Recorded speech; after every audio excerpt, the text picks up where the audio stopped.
तो कैसे हैं स्टूडेंट्स, आज हम पढ़ने वाले हैं प्रेजेंट परफेक्ट टेंस के बारे में। तो इससे पहले हम प्रेजेंट इंडेफिनिट टेंस के बारे में पढ़ चुके हैं, प्रेजेंट कंटिन्यूअस टेंस के बारे में पढ़ चुके हैं। आज की वीडियो है प्रेजेंट परफेक्ट टेंस के बारे में। अगर आपको दोनों टेंस और भी जानने हैं तो नीचे दिए गए डिस्क्रिप्शन बॉक्स में लिंक दिया है, वहाँ पे जाके क्लिक कर सकते हैं या आई वाले बटन पे जाके क्लिक कर सकते हैं। तो आज हम पढ़ने वाले हैं प्यारे स्टूडेंट्स प्रेजेंट परफेक्ट टेंस के बारे में। तो देखिए, प्रेजेंट इंडेफिनिट टेंस के वाक्यों के अंत में क्या आता था, ता है, ती है, ते है आदि शब्द आते हैं।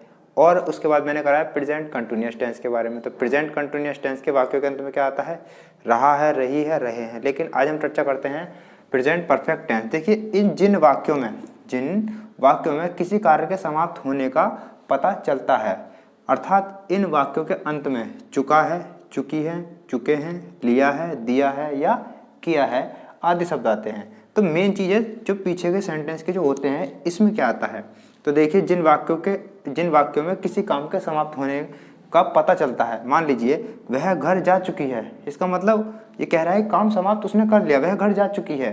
तो चुका है, चुकी है, चुके हैं आदि शब्द आते हैं। तुमने किताब पढ़ ली है, तो मतलब इसने किताब पढ़ ली है, मतलब काम के समाप्त होने का पता चल रहा है। तो इस तरीके से हम सारे सेंटेंस को करने की कोशिश करेंगे। तो देखिए, आप पढ़िए। अब हम पता करते हैं कि इन वाले सेंटेंस को किस तरीके से किया जाता है। तो प्यारे स्टूडेंट्स, सबसे पहले चलते हैं प्रेजेंट परफेक्ट टेंस में जो नंबर 1 होते हैं असर्टिव सेंटेंस। तो असर्टिव सेंटेंस में सबसे पहले पढ़ते हैं एक वचन के साथ में। आप सभी को पता है एक वचन कौन कौन से होते हैं, ही, सी, इट या किसी का नाम, है ना, वो सभी क्या होते हैं, एक वचन। तो उनके लिए जो फॉर्मूला होता है, जो सूत्र होता है, आप सभी जानते हैं। सबसे पहले सब्जेक्ट को रखते हैं, फिर उसके बाद ये हैज को रखते हैं, फिर इसके बाद देखिए सबसे इंपॉर्टेंट मेन चीज़ है यहाँ पे वर्ब। तो जब तक स्टूडेंट्स आपको वर्ब याद नहीं होंगी, आप इन सेंटेंस को नहीं कर सकते। तो सबसे पहले आप जाके इन वर्ब्स को याद करेंगे। तो देखिए, सबसे पहले हम लगाएंगे सब्जेक्ट, फिर उसके बाद लगाएंगे हैज़। अगर एक वचन है तो ध्यान से सुनिए, अगर एक वचन है तो उसके लिए हैज़ का प्रयोग करेंगे। परफेक्ट, जितने भी परफेक्ट के टेंस होते हैं उन सब में वर्ब की थर्ड फॉर्म का यूज़ करते हैं। जितने भी परफेक्ट के टेंस होते हैं, जैसे मान लीजिए हम आगे पढ़ेंगे प्रेजेंट परफेक्ट कंटिन्यूअस टेंस, लेकिन इसमें थर्ड फॉर्म का यूज नहीं होगा क्योंकि उसमें कंटिन्यूअस ऐड हो रहा है। लेकिन हम प्रेजेंट टेंस की बात करते हैं, जैसे present perfect tense, past perfect tense है, फ्यूचर परफेक्ट टेंस। तो इस तरीके से हम परफेक्ट टेंसों में क्या यूज करते हैं, उसमें हम वर्ब की थर्ड फॉर्म लगाते हैं। थर्ड फॉर्म एक तो होती है पहली फॉर्म, एक होती है सेकंड फॉर्म, एक होती है थर्ड फॉर्म, एक होती है पास्ट पार्टिसिपल फॉर्म जिसमें आईएनजी जोड़ देते हैं। तो हम वर्ब की थर्ड फॉर्म का यूज़ करेंगे, फिर हम ऑब्जेक्ट का यूज़ करेंगे। तो देखिए, जिस तरीके से मैं बता चुका हूँ, चुका है, चुकी है, चुके हैं, लिया है, दिया है, मतलब जो काम समाप्त हो चुका है। जैसे मान लीजिए राधा घर जा चुकी है, तो इसके वाक्य के अंदर में क्या आ रहा है, चुकी है। तो सबसे पहले देखिए सब्जेक्ट लगाते हैं, और सब्जेक्ट के बाद हमें पता है राधा एक वचन है, तो हम उसमें हैज़ का प्रयोग करेंगे, हैज़, HAS। बहुवचन की बात बाद में करेंगे, हैज़। अब देखिए गो की थर्ड फॉर्म क्या होती है, गो, वेंट, गॉन। जब तक आपको third form, second form, first form याद नहीं होंगी, आप इसको नहीं कर सकते। तो गो, वेंट, गॉन। तो देखिए गो यानी जाना, यानी जा चुका, तो जाने की होती है गो, लेकिन हमने इसको थर्ड फॉर्म में बदल दिया तो गॉन। और हमें पता है गो के साथ में टू लगाते हैं, यानी गॉन टू होम। देखिए subject plus has plus verb plus home. तो इस तरीके से हम करेंगे। मान लीजिए दूसरा नंबर जो है, वह सिनेमा देख चुकी है। अब मान लीजिए देख चुकी है कोई लड़की है, तो इसीलिए हम यहाँ पे सी लगाएंगे, सी लगाएंगे, इसमें हटा दीजिए। चलो मान लीजिए वह सिनेमा देख चुका है, मतलब इसमें से ऊपर हटा दो। तो वह सिनेमा देख चुका है, तो लड़का है तो ही लगाएंगे, लड़की होती तो सी लगा देते। वह यानी ही, हमें पता है ही एक वचन है, तो उसके साथ में हमने हैज लगा दिया।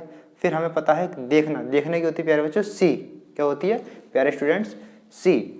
तो सी सॉ सीन, यानी सी सॉ सीन। तो देखिए ये इसकी थर्ड फॉर्म है, देखना की क्या होती है थर्ड फॉर्म है, सी द सिनेमा। तो इस तरीके से हम इन क्वेश्चन को करते हैं। अभी बात की हमने एक वचन की, अब बात करते हैं हम बहुवचन की।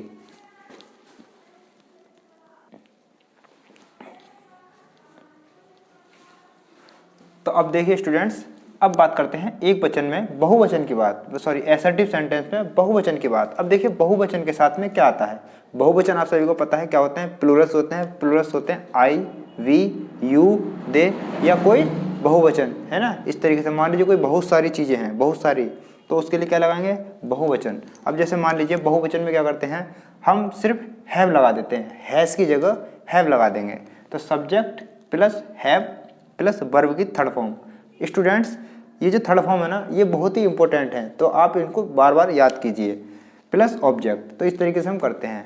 तो हम देखिए पहला वाला सेंटेंस क्या है हमारा, मैं घर जा चुका हूँ। बहुत से स्टूडेंट्स सोच रहे होंगे कि मैं जो है एक वचन है, लेकिन स्टूडेंट्स ग्रामर ये कहती है कि मैं बहुवचन हूँ। तो इस तरीके से मैं क्या है, मतलब आई, मैं, तो मैं घर जा चुका हूँ, तो इसकी इंग्लिश क्या होगी, जैसे मान लीजिए आई, आई क्या है, सब्जेक्ट है, और हमें पता है सब्जेक्ट के बाद क्या लगाते हैं, हैव, तो देखिए हैव आ गया। फिर वर्ब की थर्ड फॉर्म, वर्ब जिसको हिंदी में बोलते हैं क्रिया, आप अपनी बुक में से याद करेंगे इन सबको। तो जाने की होती है गो, लेकिन इसकी थर्ड फॉर्म क्या होती है, गॉन, गो वेंट गॉन, इस तरीके से गॉन टू होम। अब दूसरा जो है, दूसरा है हम सिनेमा देख चुके हैं। आप और भी सेंटेंस ले सकते हैं, मैंने यहाँ पे वही वाला सेंटेंस लिया है, लेकिन इसका जो सब्जेक्ट है वो बदल दिया है। हम सिनेमा देख चुके हैं, तो हम की इंग्लिश क्या होती है, वी, और हमें पता है सब्जेक्ट क्या है, हम, सब्जेक्ट के बाद क्या लगाते हैं, हैव, क्योंकि ये बहुवचन है, क्योंकि ये प्लूरल है।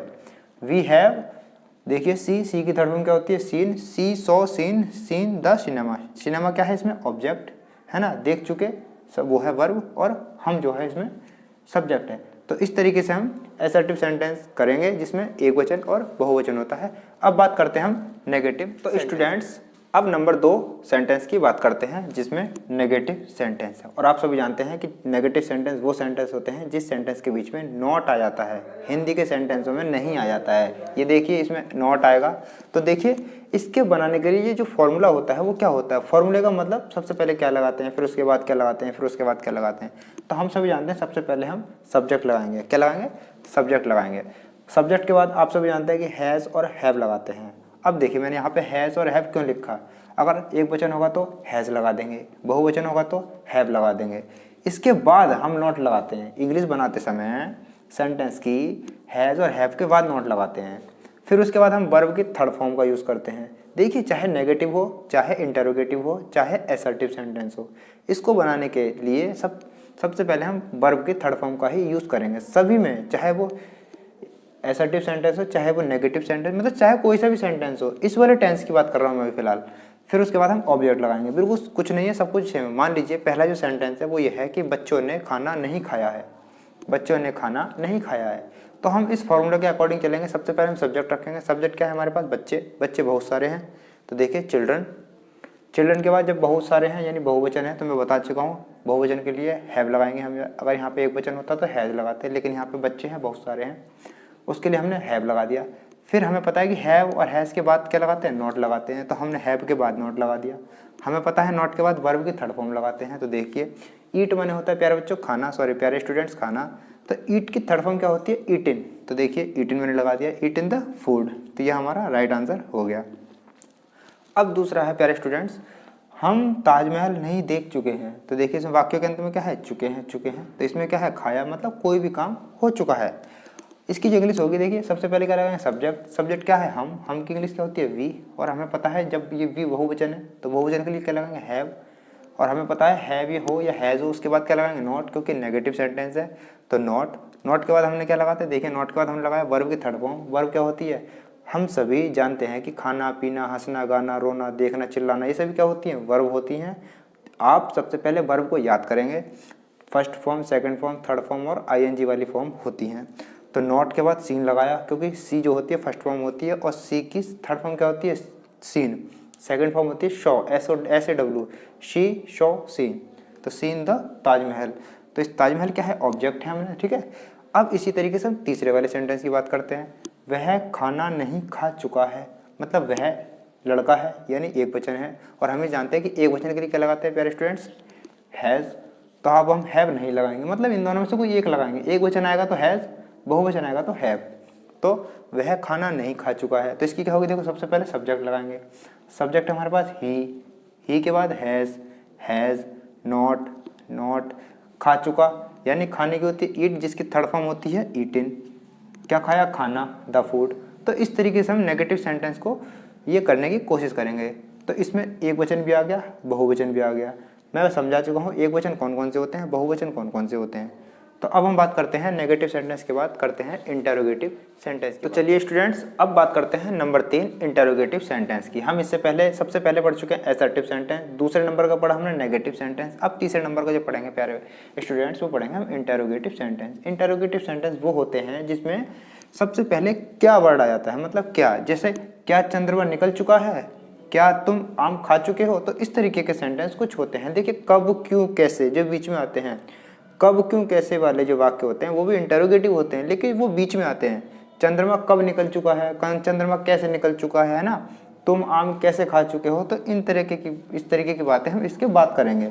लेकिन अभी हम बात करते हैं नंबर 3 इंटरोगेटिव सेंटेंस की। तो क्या पहले आता है, देखिए इसको बनाने का जो सूत्र होता है, जो फॉर्मूला होता है, वो किस तरीके से होता है। देखिए सब्जेक्ट से पहले हैज़ और हैव का प्रयोग करेंगे। अगर एक वचन होगा तो प्यारे स्टूडेंट्स, एक वचन होगा तो हैज़ का प्रयोग करेंगे, और बहुवचन होगा तो हैव का प्रयोग करेंगे। इससे पहले जो सेंटेंस था नेगेटिव का, वो सब्जेक्ट के बाद लगाते थे, लेकिन ये वाला जो सेंटेंस है इंटरोगेटिव सेंटेंस, देखिए टेंस अलग होते हैं, सेंटेंस अलग होते हैं। मैं सबसे पहली वीडियो में इसकी चर्चा कर चुका हूँ। तो सब्जेक्ट से पहले हैज़ और हैव का प्रयोग करेंगे, फिर क्या करेंगे, सब्जेक्ट के बाद वर्ब, और आप सभी जानते हैं कि वर्ब की थर्ड फॉर्म का यूज़ करेंगे। थर्ड फॉर्म, एक होती है पहली फॉर्म, एक होती है सेकंड फॉर्म, एक होती है थर्ड फॉर्म। मतलब पहली form, second form, third form, और चौथी होती है वर्ब की आईएनजी, जिसको हम पार्टिसिपल बोलते हैं। वो हमेशा कंटिन्यूअस टेंस में लगती है। अब देखिए इसके बाद हम लगाते हैं ऑब्जेक्ट, और ये वाला क्वेश्चन मार्क ये जरूर लगता है, ये वाला इस तरीके का। जब तक हम ये नहीं लगाएंगे तब तक हमारा सेंटेंस जो है सही नहीं माना जाएगा। तो पहला वाला जो है, चलिए इसके बारे में चर्चा करते हैं। मान लीजिए क्या चंद्रमा निकल चुका है, तो इसमें पूछ रहा है क्या चंद्रमा निकल चुका है, यस या नो। तो मतलब क्या चंद्रमा निकल चुका, आपको यस या नो नहीं करना है, आपको इसकी इंग्लिश बनानी है। तो क्या चंद्रमा निकल चुका है, तो देखिए चंद्रमा एक है, यानी सब्जेक्ट क्या है हमारा चंद्रमा। हमें पता है एक वचन के लिए क्या लगाएंगे, हैज़। अगर बहुवचन होता तो हैव लगा देते। इसका मतलब ये होता है किसी कोई एक आएगा, या तो हैज़ आएगा या हैव आएगा। तो क्या चंद्रमा निकल चुका है, तो देखिए क्या की मीनिंग क्या आएगी इसमें, हैज़। चंद्रमा क्या होती है, द मून, और निकल चुका है यानी निकल चुका की क्या हुई, निकलने की होती है राइजिंग। अब नंबर 2 की बात करते हैं, समझ में आ गया ना। अब नंबर 2 सेंटेंस की बात करते हैं, क्या तुम आम खा चुके हो। तो आप सभी जानते हैं क्या तुम, तो देखिए सबसे पहले क्या देखेंगे इसमें, सब्जेक्ट। सब्जेक्ट क्या है स्टूडेंट्स, सब्जेक्ट है यू, और आप सभी जानते हैं कि यू जो होता है वो प्लूरल होता है, यू। अब प्लूरल के लिए क्या लगाते हैं, सबसे पहले सब्जेक्ट से पहले क्या लगाएंगे, हैव। तो हैव पहले लगा दिया, हैव के बाद हमने सब्जेक्ट लगा दिया, देखिए सब्जेक्ट आ गया। फिर हम लगाएंगे वर्ब, वर्ब क्या है, ईट, और वर्ब की थर्ड फॉर्म क्या होती है, ईटिन। तो ईट इन द मैंगो। तो ऑब्जेक्ट क्या है इसमें, आम। इस तरीके से। अब नंबर 3 सेंटेंस क्या कह रहा है, क्या वे टहलने जा चुके हैं। तो देखिए वे बहुवचन एक, तो बहुवचन के लिए क्या लगाते हैं, हैव। तो सबसे पहले क्या लगाते हैं, सब्जेक्ट से पहले, सब्जेक्ट क्या है हमारा, वे, यानी दे से पहले हमने क्या लगाया, हैव। तो have they gone to walk. Go की थर्ड फॉर्म क्या होती है, gone. Go, went, gone. Go क्या है पहली फॉर्म, वेंट क्या है सेकंड फॉर्म, थर्ड फॉर्म कौन सी है, गॉन है। तो have they gone to walk, और ये क्वेश्चन मार्क लगाना बिल्कुल नहीं भूलेंगे। तो इस तरीके से है। अगर आपको सेंटेंस नहीं समझ में आते हैं तो फिर से वीडियो को देखिए, फिर से आपके समझ में आएंगे। इतने अच्छे से मैं बार बार समझा रहा हूँ। ये एक वचन होता है, ये बहुवचन होता है। बस इंटरोगेटिव सेंटेंस में सब्जेक्ट से पहले हैज़ हैव आ जाएगा, फिर बाद में नहीं आएगा, एक बार आएगा। हैज़ या have plus subject plus verb की थर्ड फॉर्म प्लस ऑब्जेक्ट। आप ये चीज़ अच्छे से याद रखेंगे, ये वाली चीज़, ये जो फॉर्मूला मैं लिखा रहा हूँ यहाँ पे, ये मैं इसीलिए लिखा रहा हूँ। आप इस चीज़ को अच्छे से समझेंगे। अब बात करते हैं इंटरोगेटिव सेंटेंस, वो सॉरी, अब इसी में होता है, जैसे मान लीजिए कब, क्यों, कैसे बीच में आ जाता है। तो अब इसकी चर्चा करते हैं नंबर। तो स्टूडेंट्स अब हम बात करते हैं इंटरोगेटिव सेंटेंस में, जिसमें कब, क्यों, कैसे वाले ये वर्ड होते हैं। देखो इन सभी वर्ड को क्या बोलते हैं स्टूडेंट्स, WH वर्ड। देखिए कब को इंग्लिश में वैन बोलते हैं, क्यों को वाई बोलते हैं, और कैसे को हाउ बोलते हैं। तो इन सभी वर्ड को, ये जो वर्ड है यहाँ पे, इन सभी वर्ड को बोल देते हैं WH वर्ड। तो देखिए इंटरोगेटिव सेंटेंस 2 तरीके के होते हैं। इससे पहले मैं करा चुका हूँ इंटरोगेटिव कौन से होते हैं, जिसमें सबसे पहले क्या आता है ना, क्या तुमने अपना खाना खा लिया। तो इस तरीके से हम इंटरोगेटिव सेंटेंस को करते हैं। तो देखिए इनको WH वर्ड बोल देते हैं, ठीक है। अब हम इसका जो सूत्र होता है, इसका जो फॉर्मूला होता है, वो किस तरीके का होता है। देखिए सबसे पहले हम WH वर्ड लगाते हैं। WH वर्ड क्या होते हैं, ये वाले। तो हम सभी जानते हैं WH वर्ड के बाद क्या लगाएंगे, हैज़ या हैव। अगर एक वचन है तो हैज़, और बहुवचन है तो हैव का प्रयोग करते हैं। फिर उसके बाद हम स्टूडेंट्स सब्जेक्ट का यूज़ करते हैं। सब्जेक्ट के बाद हम क्या करेंगे, वर्ब की थर्ड फॉर्म का यूज़ करेंगे।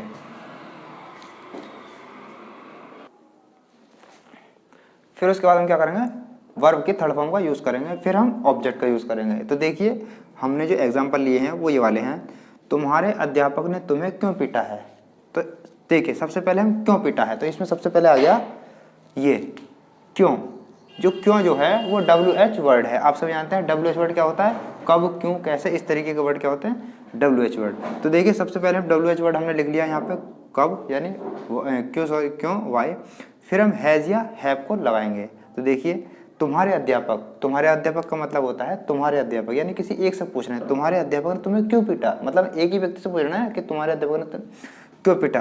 तो योर आएगा, योर टीचर। देखिए पूरा एक वर्ड है, योर टीचर, तुम्हारे अध्यापक ने तुम्हें क्यों पीटा। तो has subject your teacher, verb की थर्ड फॉर्म देखिए पीटने की होती है बीट में इसने थर्ड फॉर्म का यूज़ किया है बीटन। और देखिए ऑब्जेक्ट जो है यू, किसको पीटा, तुम्हें पीटा। तो इस तरीके से हम इसको करेंगे। तो ये वाला हमारा सही हो गया। देखिए दूसरा जो सेंटेंस है, मुकेश को क्यों बुलाया है। तो देखिए मुकेश को क्यों बुलाया है, तो इसमें WH वर्ड क्या है स्टूडेंट्स, क्यों। तो सबसे पहले हम क्यों के रखेंगे वाई। फिर हमें पता है मुकेश है जो एक वचन है, तो एक वचन के लिए लगाते हैं हम हैज़। तो देखिए वाई हैज़, सब्जेक्ट क्या है इसमें, मुकेश, तो मुकेश आ गया। वर्ब की थर्ड फॉर्म का यूज़ करेंगे तो आ गया कॉल, यानी कॉल माने होता है बुलाना, तो इसमें थर्ड फॉर्म लगाएंगे तो ये हो गया कॉल्ड। अब ऑब्जेक्ट, इसमें ऑब्जेक्ट तो है नहीं, मुकेश ने, ये तो इसमें होता मुकेश को तुमने क्यों बुलाया है, तो इसमें तुमने हो जाता, तो यू हो जाता, लेकिन इसमें ऐसा कुछ दिया नहीं है, तो इसमें ऑब्जेक्ट नहीं है, तो नहीं लगाएंगे। तो इस तरीके से हम इंटेरोगेटिव सेंटेंस को करने की कोशिश करेंगे।